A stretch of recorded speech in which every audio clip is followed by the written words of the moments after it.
You are welcome to session 5 of Unit 5. And in this session, we will be looking at evaluating the physics teaching and learning environment. My name is Patrick Ej. Now, at the end of this session, you should be able to give the reason for evaluating the physics teaching and learning environment. Mention the two environments in a school that must be evaluated and state what to look for in evaluating the two environments of a school. Rationale for evaluating the physics teaching learning environment. Now, the officially designed physics curriculum is mostly implemented in the school. And hence, in assessing the physics curriculum, the school setting should be evaluated because it is in the school that implementation will take place. And the school environment consists of the physical and the emotional environment. So these are the two kinds of environment that exist in the school.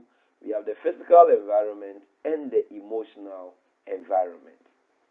And evaluating the school or teaching and learning environment helps to determine whether the environment is conducive to the learning of physics. Evaluating the physical environment.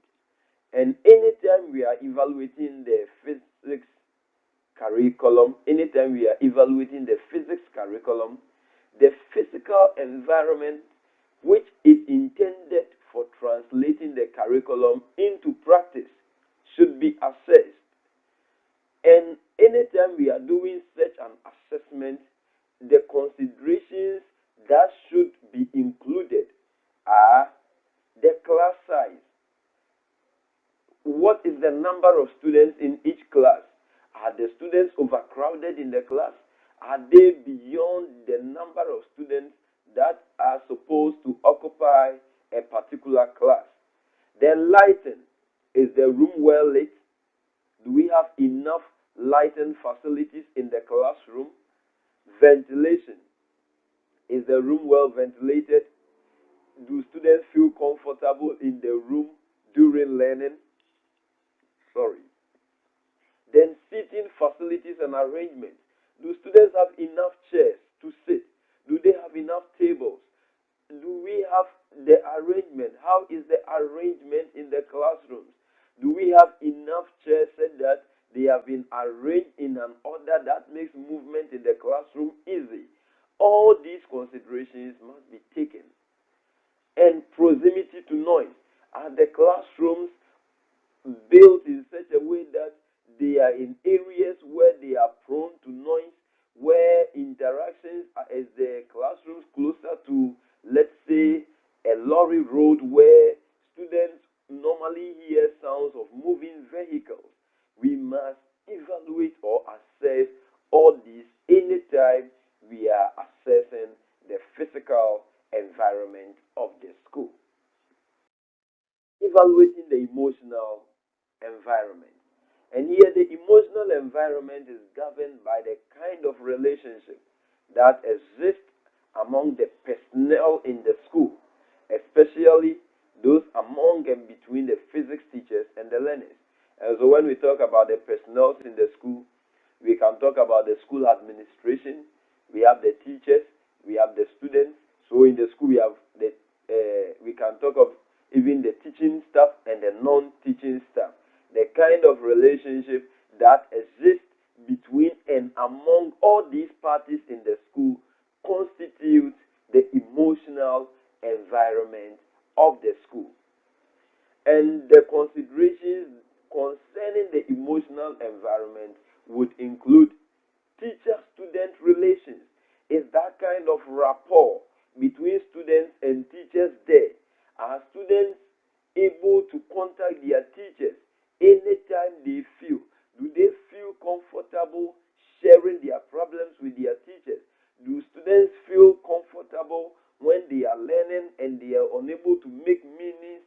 Are they able to contact their teachers for clarification? Is that kind of teacher-student relations over there? You see, there are instances sometimes students develop some kind of fear for their teachers, and for that reason, they even find it difficult to ask questions and answer questions in the classroom. So, in evaluating the emotional environment, we must ensure that that kind of teacher-student relations are there, and also the teacher-teacher relations must also exist. The teacher-teacher relations, there must be that kind of relations whereby sometimes when a teacher, so maybe in a school we have 3 or 4 physics teachers, and I am teaching a concept, but I've realized that this concept that I am teaching, I am not able to present the content well to the students. If this kind of teacher-teacher relations are there, I can contact my colleague physics teacher who I think can help teach this concept well and teach my students. That kind of relations must be there so that at the end of the day, whatever content we want to present to learners, learners can get the understandings that we intend for them to get out of the teaching learning process. And the last relationship is the student-student relationship. Are students able to, collaborate? Do they cooperate when you give them group work? You know that students, research has shown that students even learn best when they are being taught by their own peers. And so when we are in a school and we find out that students are unable to cooperate with their own peers, what it means is that when they are encountering challenges in their learning, and they know that these challenges their colleagues can help them, but because that kind of relation does not exist, they will find it difficult to seek the support of their colleagues. And so anytime we are evaluating the emotional environment of the school, we must ensure that there exists student-student relations where students can fall on their colleagues for support during the teaching learning process.